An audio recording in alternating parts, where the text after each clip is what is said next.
thank you very much, everyone, for joining us today for this event on making the move to accessible communications. My name is Koray Kamgoz. I'm the Director of Communications and Marketing at the PRCA.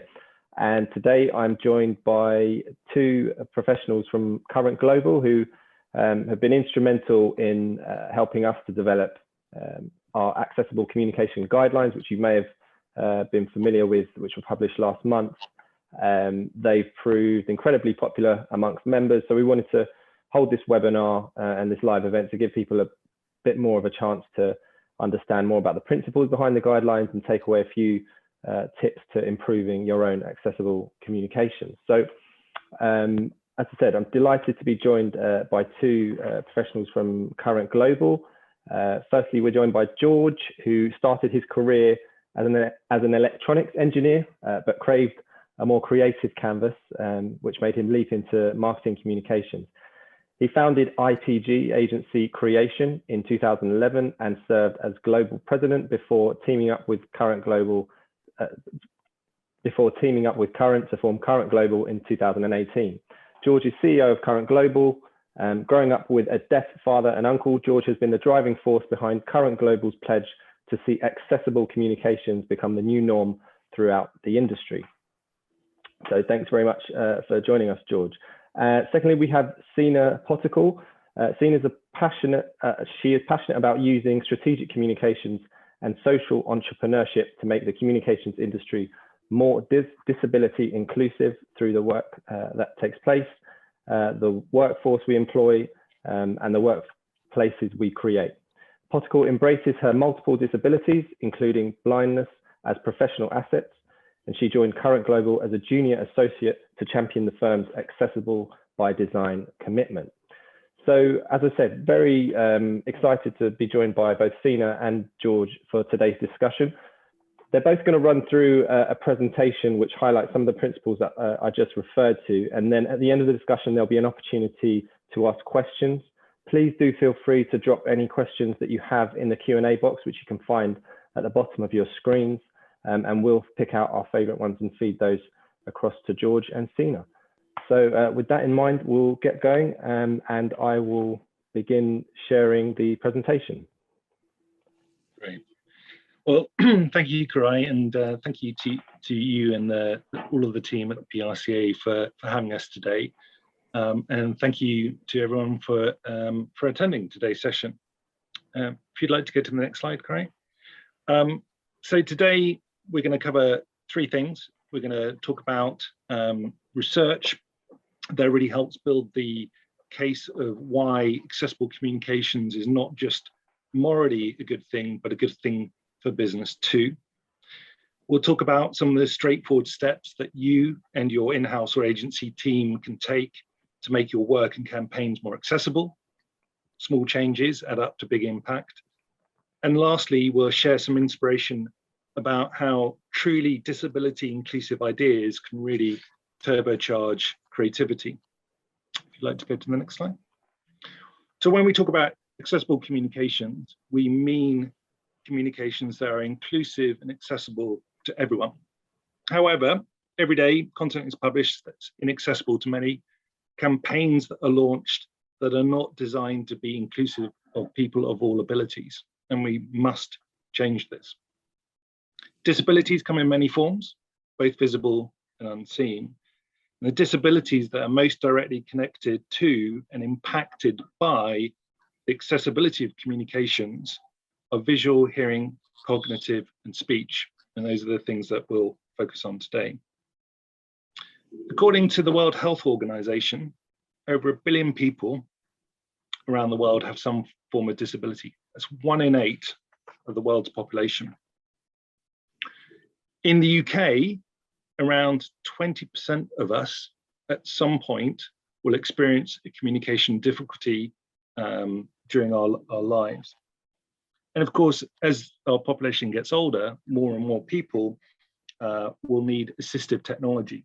So in the next 10 years, more than 2 billion people will need at least one assistive communication memory or hearing aid.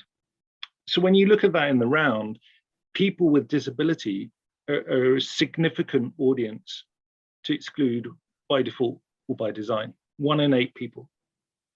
And this is an audience that collectively has a buying power of $13 trillion globally. So as I said, it's not just a moral thing, it's a good thing for business too, to be able to connect and engage with that audience. Yet despite this, and this is a stat that I find extremely challenging, that 90% of companies that have DEI programs, diversity and inclusion programs, only 4% of those are prioritizing disability inclusion. But this is something that we as professional communicators are really well positioned to make a difference. If you'd like to go to the next slide. So at Current Global, we recognized that we needed to do better. Sorry, Craig, could you go to the next slide? Sorry. So at Current Global, we recognized the need to do better. And in December of last year, we launched our Accessible by Design initiative, which is a client service offer and a commitment that all of the work that we do, all of the content we create or publish on behalf of ourselves or our clients would meet the very highest accessibility standards. But we always had an aspiration to go beyond our own agency and try and create a movement for change across our entire industry, which is why we've partnered with the PRCA to help create the guidelines and what brings us to this seminar today. And as Karai mentioned, I grew up in a household with a deaf father. My uncle, my father's twin, is also deaf. So from a very early stage, I was very aware of the challenges of communication when someone has an impairment or a disability. So I've always had an aspiration as a communicator to make a difference in our industry. I've always felt that as professional communicators, surely we'd want to communicate and engage with everyone. And really the aha moment for us came with work we were doing with our client Microsoft over a year ago, when we realized through conversations with their accessibility evangelist in Europe that really the technology already exists to help us make communications fully accessible. You know, you look at every modern web browser has the ability to translate text into speech. All of the major social media platforms have accessibility features and tools. Even the tools we use to create content itself have inbuilt accessibility technology. So really the only thing that we needed to do was to change the way that we work. The vast majority of those changes are very small and incremental. But as I said, some of those small changes add up to a truly big impact. And we passionately feel that everyone in communications has the opportunity to affect positive change. But to give you a sense of what that change, what that impact may look like, I'm going to hand over to Sena to talk you through some of the research that we commissioned. Do you want to go to the next slide? That's great. Thank you, George. After internally launching Accessible by Design, we were determined to start an accessible communications revolution. Despite the clear moral imperative, we anticipated needing significant quantifiable data to demonstrate the business case before we could convince clients, colleagues, and industry peers to join the revolution. Consequently, we commissioned a study. Next slide, please. Furthermore, we conducted this study to illuminate accessibility issues, accessibility solutions, and the business case. In partnership with Magna and IPG Media Labs, we surveyed 800 participants with disabilities in the UK and the US to explore the lived experience of consuming content as people with sight, speech, hearing, and cognitive disabilities. Next slide, please. Since I'm legally blind, I rely on assistive tools such as a screen reader, audio description, and alternative text to impactfully engage with brands and their content. I was impressed by how well our research results illustrated my lived experience as a person with a disability consuming content. Let's dive into the data.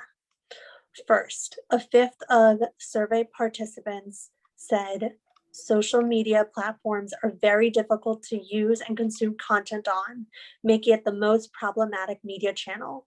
I agree with this. The difficult screen reader user experience leads me to actively avoid social media, especially Instagram. However, I'm compelled to use LinkedIn to further my career, and it remains a frustrating experience. I rarely see posts on LinkedIn with images with alternative text or videos on LinkedIn with audio description. The absence of these accessibility features indicates this content was created without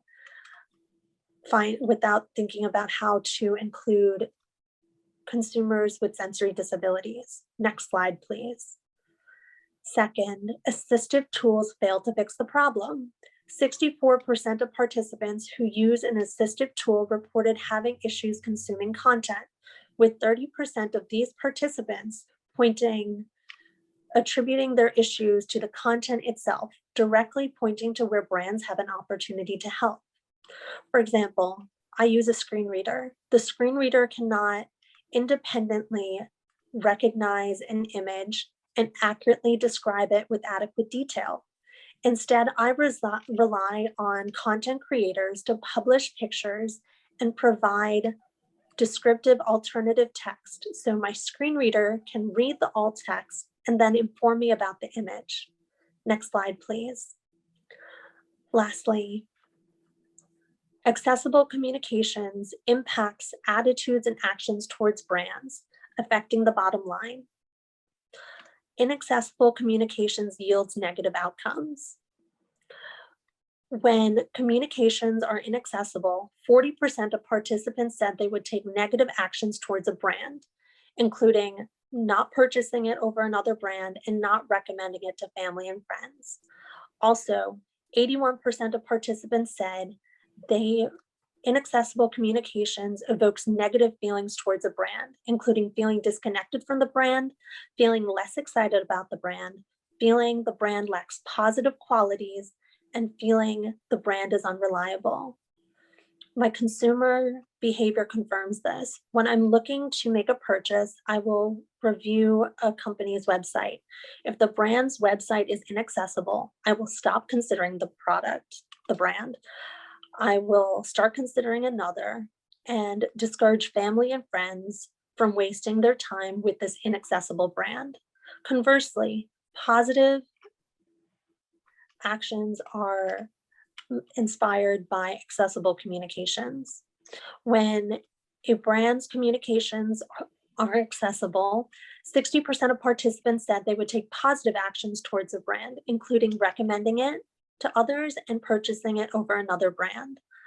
Also, 81% of participants said accessible communications evokes positive emotions towards a brand, including feeling connected to the brand, feeling excited about the brand, feeling the brand possesses positive qualities, and feeling the brand is reliable. This is true for me too.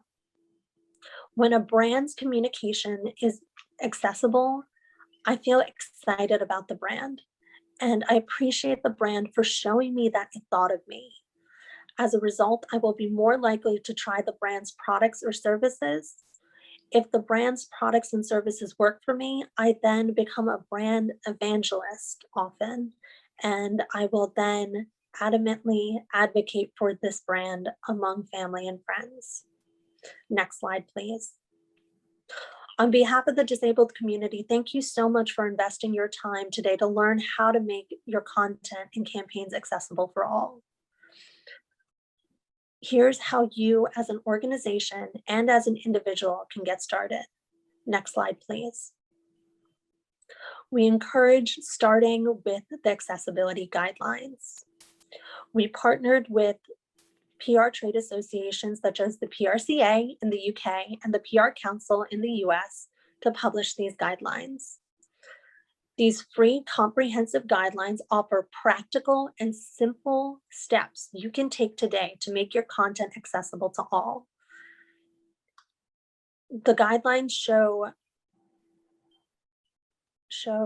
small changes that you can take that quickly add up and make a huge difference for people with disabilities who are consuming your content.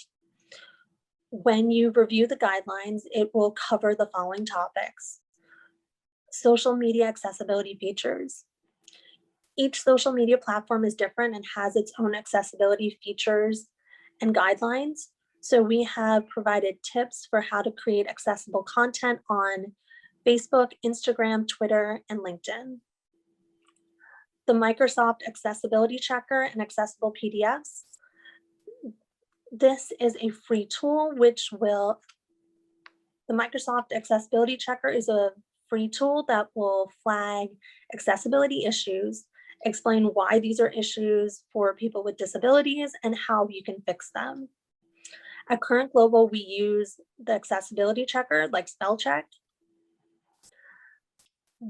Even though PDFs are notoriously inaccessible for screen readers, we have learned to leverage the accessibility checker to create accessible PDFs. As a result, the guidelines are actually published as an accessible PDF. We accomplished this by leveraging the accessibility checker, adding headings for better screen reader navigation, alternative text for each image, and then saved it as an accessible PDF. We have included instructions within the guideline that will help you create your own accessible PDFs. Alt text, audio description, closed captions, and transcripts are 4 essential features for making your visuals accessible. For videos, you will need audio description, closed captions, and transcripts. For images, you will need alt text. Regarding alt text, the accessibility checker provides auto-generated alt text, but it will need revisions. When creating or editing alt text, we encourage you to remember that alt text must be descriptive and describe the key message an image is trying to convey. We have provided detailed examples within the guidelines so that you can see the difference between good alt text and bad alt text. Accessible event guidelines. Events are an essential part of what we do as PR professionals, so we have included accessible guidelines for how you can create accessible in-person and virtual events. The guidelines include information on these topics and so much more. Upon reading these guidelines, you will see that the steps we recommend are very easy to implement. Next slide, please. What can you do as an organization? First, start with a progress-driven mindset.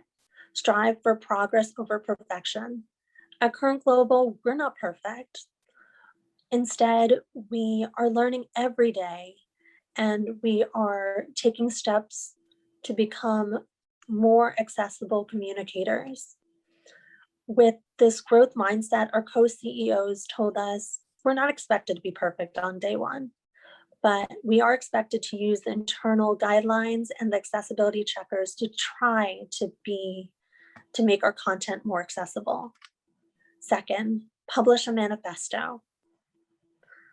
Once you've decided to make your content accessible, publish a manifesto explaining why this is important to you and what you're doing to make your content accessible. Then share your manifesto with your colleagues, post it on your website, and include it in your email signature. George will share ours in a moment. Third, find accessibility champions to spearhead the adoption of accessible communications. Our colleagues, this initiative resonated with our colleagues, making it easy for us to find volunteers to serve as accessibility champions. It even inspired a colleague to disclose a cognitive disability, demonstrating how this work fosters a culture of inclusion within organizations. And now here is George with our manifesto. Go to the next slide, Corey.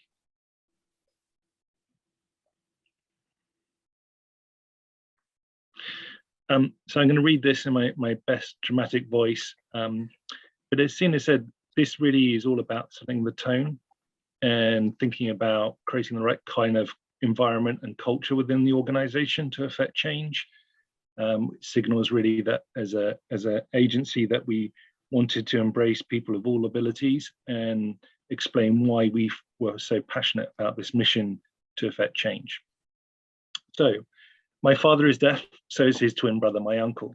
Growing up, it was always a challenge to communicate with them, but as a family, we always made the effort. That's what you do.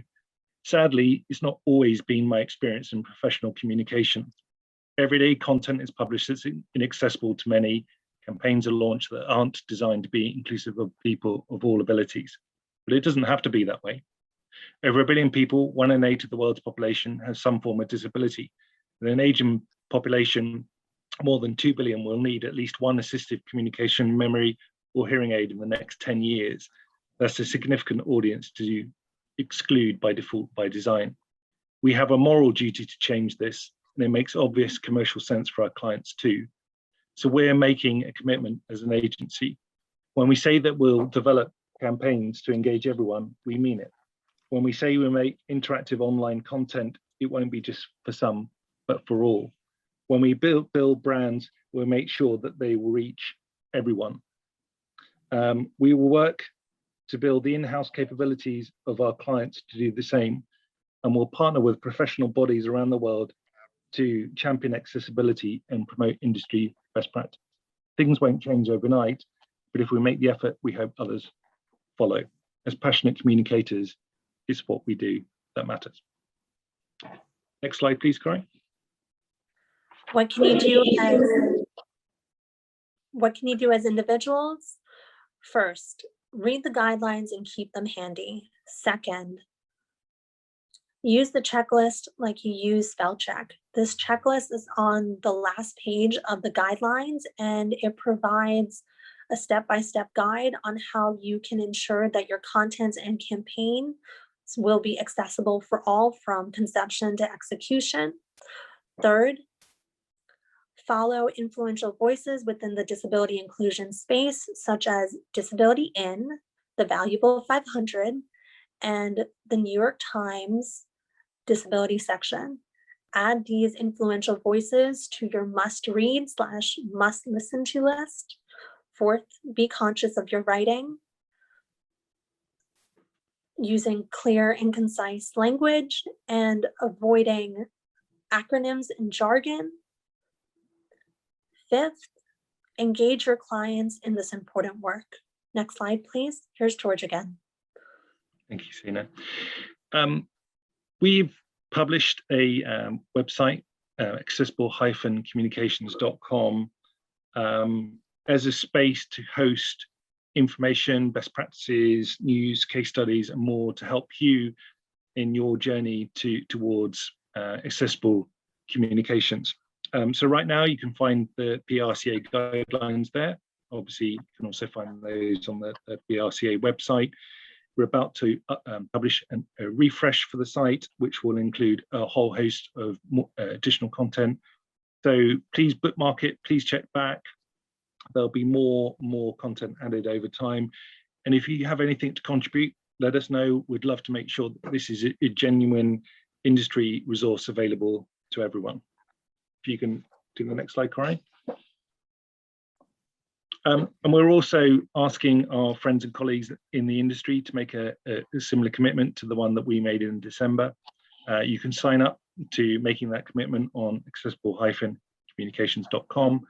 And really it's about signaling your intent to work towards implementing the PRCA guidelines. As Sena said, that it's important to know that no one expects perfection from the get-go, but rather it's about the intention to work towards implementing those guidelines. And it is something that is incredibly easy to get started. And obviously, Sena's outlined some of those steps, but as an organization, we found it something that was very quick and easy to really start making a difference as we transform the way that we worked across the the agency globally. If you can go to the next slide, Craig. And just to give you a sense that this is a growing movement, we've already had a bunch of agency friends sign up to making that commitment. Collectively, the organizations that have signed up represent more than 5,000 communication professionals globally. So we really hope this is a movement that inspires you to become part of, and we really believe that we can help recast our industry and make it much more accessible for everyone. You go to the next slide, Craig. And then in this final section, I'm just going to talk about some examples of accessible and inclusive work, just to give you a bit of inspiration. And Corey, if you can go to the next slide. And really the important thing here is about thinking about accessibility from concept through to creation and execution of your campaign, which is why we've called our own initiative Accessible by Design, because it signals the effort to build in accessibility from the ground up. And really that's the difference between accessibility and inclusion. We can make content accessible once we've developed the content itself, but to be truly inclusive, we have to think about accessibility right at the beginning as we start to conceptualize work or conceptualize a campaign. When we think about accessibility as one of our parameters for creativity, it really does change the way we think and develop campaigns. And I would certainly argue will make you a better professional as a consequence, because it will make you challenge your assumptions, your own preconceptions about what it is to communicate and engage. So we're going to give you some examples of this just to illustrate that point. If you can go to the next slide, Corey. So this is an example of some of the work that we did as Current Global with Microsoft. So last year, we were asked to create a campaign around accessibility in the workplace. And the core insight was that 20% or a fifth of the workforce in Europe have some form of disability. If workplaces aren't inclusive, then you could potentially be missing out on a fifth of the potential workforce. So as you would imagine, as any agency typically would, we took that as our creative thought and developed a campaign called The Missing Fifth. But where we went beyond, and this is really starting to get to the core of how accessibility changes the way you think about your creativity, is we also produced a companion series called Work Life Hacks, where we looked at the technology features that are embedded in everyday Microsoft products that originally developed as accessibility tools, but actually have genuine value to people of all abilities. So really trying to communicate through example and through experience, actually the benefits of accessibility, not just those with impairment or disability, but for everyone. So it really changed the way we thought about the kind of content and the focus for the campaign. If you can go to the next slide, Corey.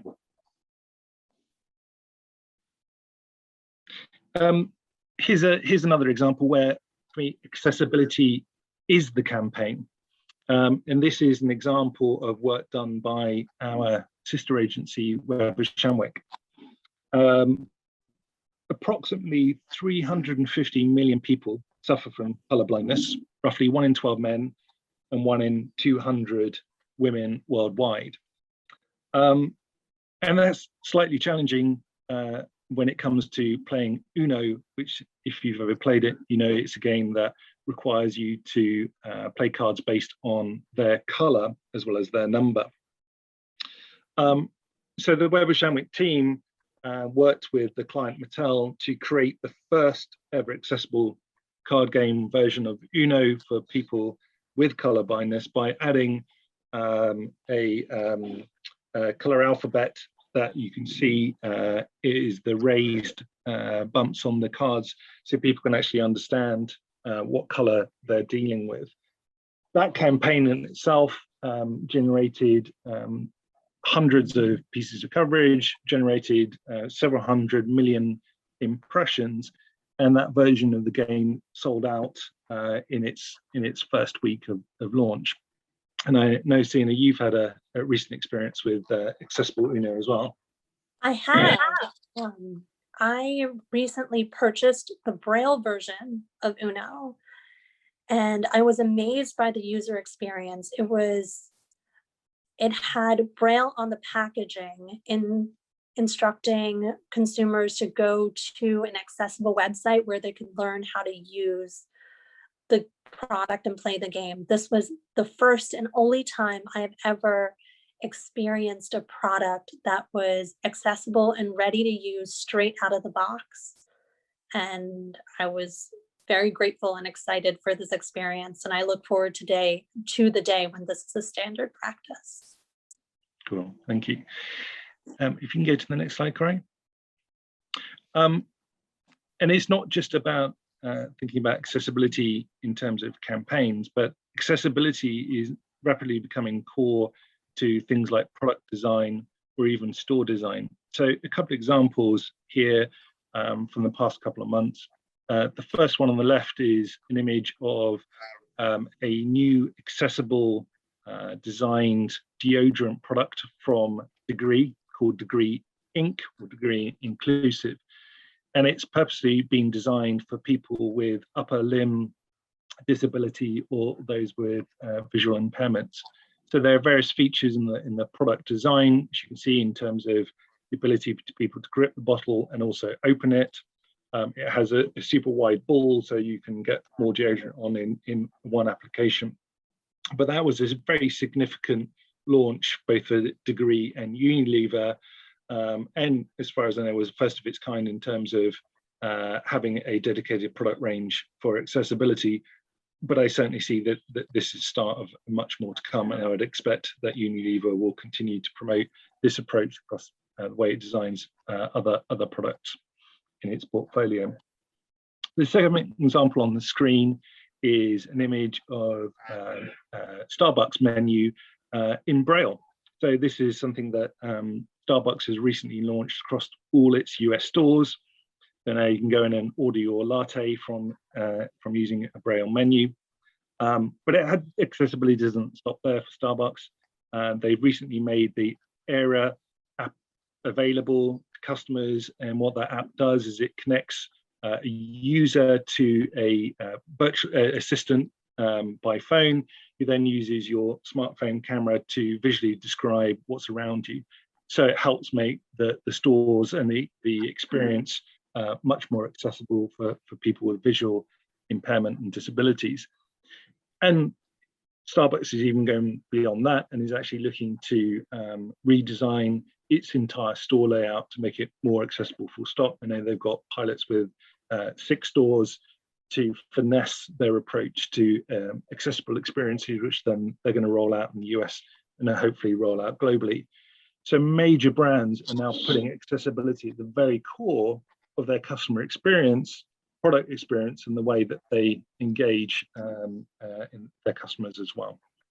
If you'd like to go to next slide, Corey. And this final example really shows that accessibility has become part of prime time. At the Oscars, this year's Oscars, disability was a feature of some of the films that were nominated for awards. Sound of Metal on the left was about a rock musician who progressively loses his hearing, for example. But more than disability being part of the films that were featured, it was the most accessible Oscars event ever. You had the first ever accessible Oscars stage. You had sign language being provided, closed captions. That was sponsored by Google, who also produced an advert, and you'll see a screenshot of the advert on the right-hand side. And the story of that advert was about a boy growing up with 2 deaf parents, and how today he's using technology to ensure that his child, their grandchild, has a close experience as a family, and using technology to augment that experience and create a close relationship. Something which obviously I can identify with my deaf father, just how important the role of technology and communications is in those family relationships. So for me, this really signals where the whole market is going, where brands are really focusing their attention, and importantly, putting significant budget from their advertising and marketing campaigns behind. If you'd like to go to the last slide, Corinne. So hopefully all of that, and I know we've covered a lot, but hopefully all of that will help inspire you to think about how you can make your communications accessible. So we've covered the research that talks about the lived experience, how people with disability consume content. That research has told us what we suspected, but if you make your communications accessible, it creates positive brand experiences and people are much more likely to purchase your products. Given that the community has a purchasing power of $13 trillion, it's not just moral sense to make communications accessible, it makes good business sense too.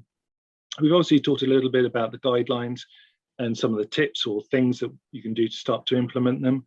I can only stress again that there's so many small things that are really easy to implement. The thing that I find most valuable is the accessibility checker tool that Sena mentioned. It sits on the ribbon in every Microsoft product. And as much as you hit spell check when you finish a document, you should be hitting that accessibility check. And I think in the not too distant future, we'll get to a point where today we would be embarrassed to send over a document with a typo in it to a client. Hopefully in the very near future, we'll get to that point where we'd be embarrassed to send over a document with an accessibility error in it. But all of the changes you need to make are very incremental. All of the technology exists and is ready available to you to make those changes. It's about making the commitment to do so and thinking about just how you need to update some of your workflows and processes to build accessibility in by design in everything you do. So with that, I'm going to hand back to Corai and would love to see if there are any questions we can help answer. Thank you very much for that, George and Sena. That was fascinating. I think there's so much there that we can take away and apply in our own roles. I think the biggest thing for me is that last point you were making there, George, about how each of us can make simple, practical steps, relatively small changes that combined make a real difference for those with accessibility challenges. So thank you once again for your support on the guide and for sparing your time today to join us for this. We've had a few questions come in on in the Q&A box. But before I dive into those, Sena, there was one point that you made early, quite on in the presentation, where you spoke about how a brand's approach to accessible communications really determined the what helped build affinity between you and that brand, both for the good and occasionally for the bad as well. Yes. Could you tell us a little bit more about that? And are there any brands you think are doing a superb job in this area and some kind of examples of best practice that you can point people towards? So it is quite common. It's not just my experience. It's the experience of many disabled consumers. They say that 72% of people with disabilities will click away from a website after experiencing accessibility issues, and 83% of those individuals are willing to spend more with brands that have accessible websites. So, and when I think of companies that are doing it right and creating accessible experiences, I think of Microsoft. And I think about how accessibility is at the core of their mission statement and how they provide resources that are electronic accessible resources about how to use their platforms with a screen reader, recognizing that there are disabled people who are valuable users and they are making sure that they have the resources to use it. Another one that I've encountered recently was I recently started using the Starbucks app to get coffee because I kindly received a birthday gift card from Current. And so I looked through their app and they had accessible menus. And for the first time, I was able to look at a menu and see the ingredients and not have to worry about my allergies and know that I can safely enjoy something at a quick stop place. It was a good experience. So I recommend really looking into the web and app and social media experience and try to break down what it is that what information you would need to access to make it a good experience, and then look into how you can make it accessible for someone with a sensory disability or any other type of disability. Great, thank you. So a big thumbs up for Microsoft and for Starbucks as well. Is there anything to add to that, George? I was just going to add one additional data point. So accessibility isn't just about making it easier for people with impairment or disability to access content. It helps everyone. And a good illustration of this is that 74% of videos on Facebook are viewed without sound on. If you don't have closed captions on, you're missing out on a huge audience. So actually, by building an accessibility feature in, it makes your content more engaging to everyone. And this is a really important point. You know, this is by becoming more accessible, thinking more accessible ways, becoming more inclusive, it lifts the way that your content engages everyone. And it's a win-win-win, if you will. Yeah, I think that's an excellent point, because it pushes the standards across the board, as you say. And I think earlier on in your presentation, you mentioned, I can't remember if it was you or Sena that mentioned about avoiding jargon and cutting down on any excessive words. These are lessons that are preached to all communications professionals, and implementing these changes will make a difference, not just to those with accessibility issues, but to everyone, and to your comms approach overall. So yeah, that's definitely a great point there. Lily has asked a question about reading Braille. She says, do most people with visual impairments know how to read Braille?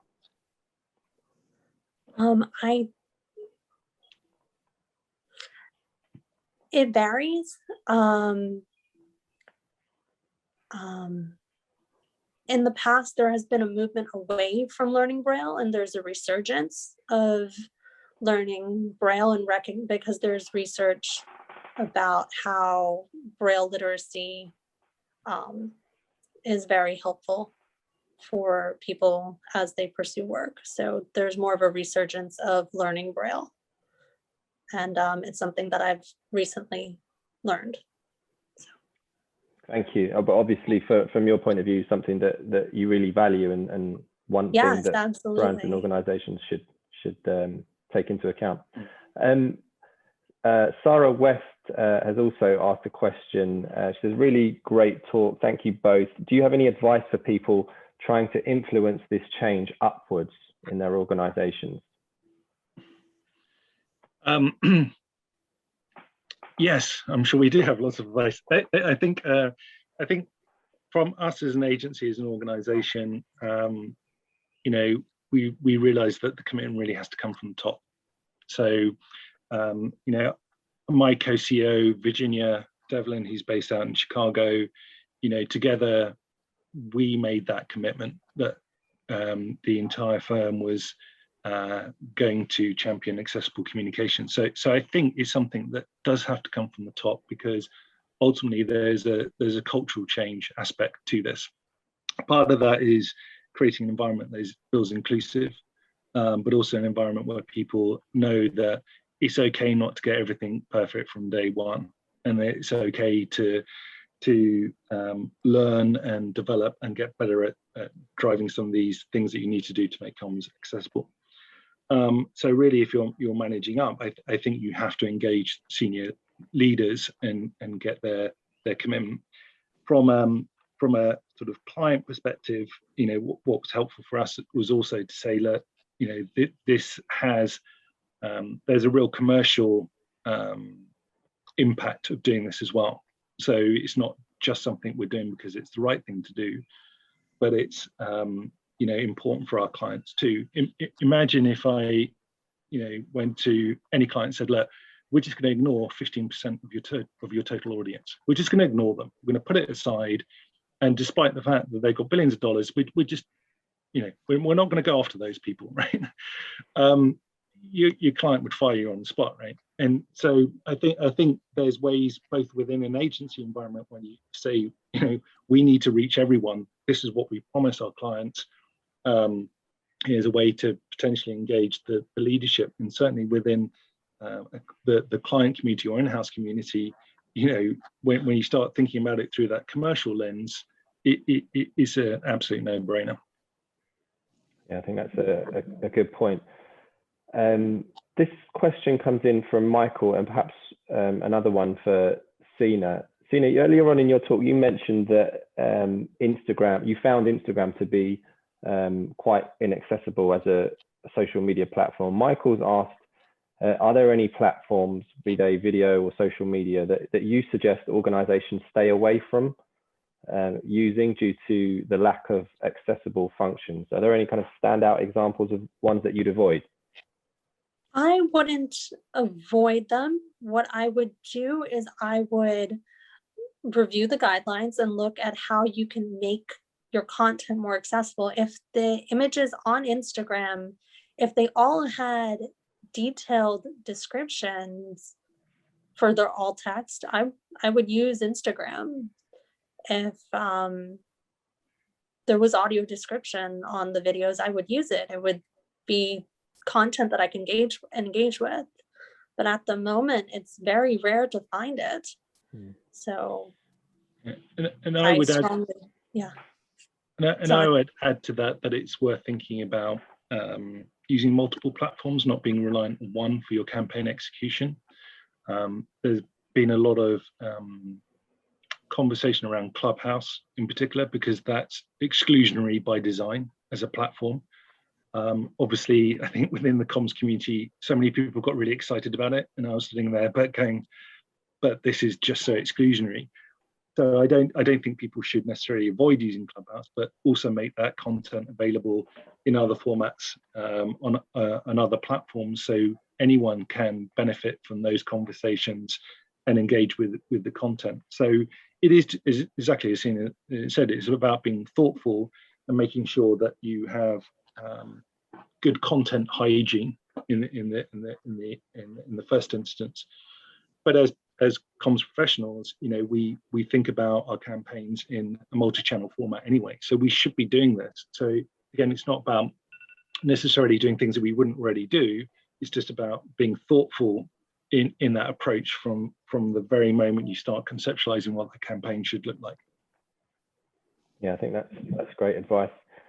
We've had another question come in from Gabrielle on the chat box. She asks, well, it's in two parts really. Are many smaller companies doing good things in this space? Obviously, the examples of Microsoft and Starbucks are larger companies. So she asked about whether there are any smaller organizations that stand out. And secondly, what is best practice around abbreviating words? For example, do not could sound harsher than don't and could therefore change tone. But is don't classed as inaccessible?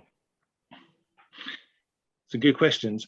I think in general, I struggle to call out individual small firms doing great things. I think if I'm completely honest, when we looked at the research that we did about how people consume media and content, including branded communications, what that told us was a picture where people with disabilities have normalized a world of communications that's inaccessible. And that was pretty hard reading, if I'm completely honest.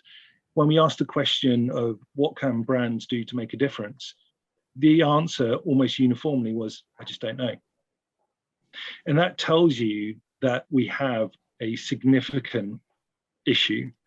And obviously, I get very excited about some of the examples that that we've given in the presentation of where companies are starting to get it right. But let's pull no punches. It's a very challenging picture out there. So I apologise. I don't have examples of small firms. They do exist, I'm very sure. But the answer is there's so much that we need to do as an industry to change this around. I think on the use of language. There are various tools that can help you analyze the way that you're writing for different reading or cognitive abilities. So for different kinds of content, you should be aiming for different complexity or simplicity of the way that you structure sentences. Abbreviations like do not or don't are completely fine. I think the challenges where you use jargon or acronyms can be especially difficult for people to follow or to understand. So you can write in a conversational tone. That's entirely fine if that's appropriate for the content you're trying to generate. But on the whole, I mean, and it's just good practice anyway as communicators to avoid jargon, to use really complicated technical terms, to use abbreviations where it's strictly not necessary.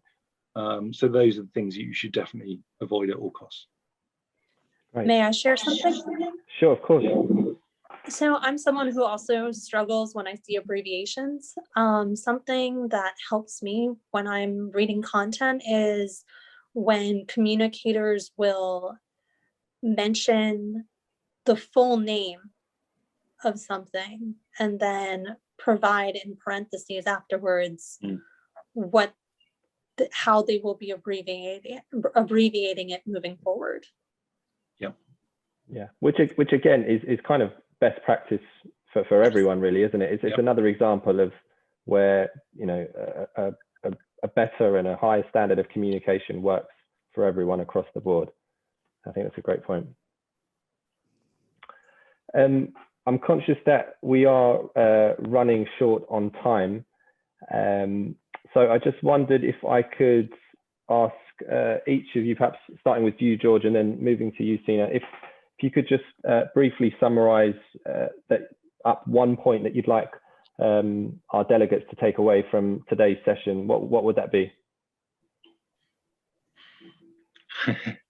I would just say that this is really easy to do.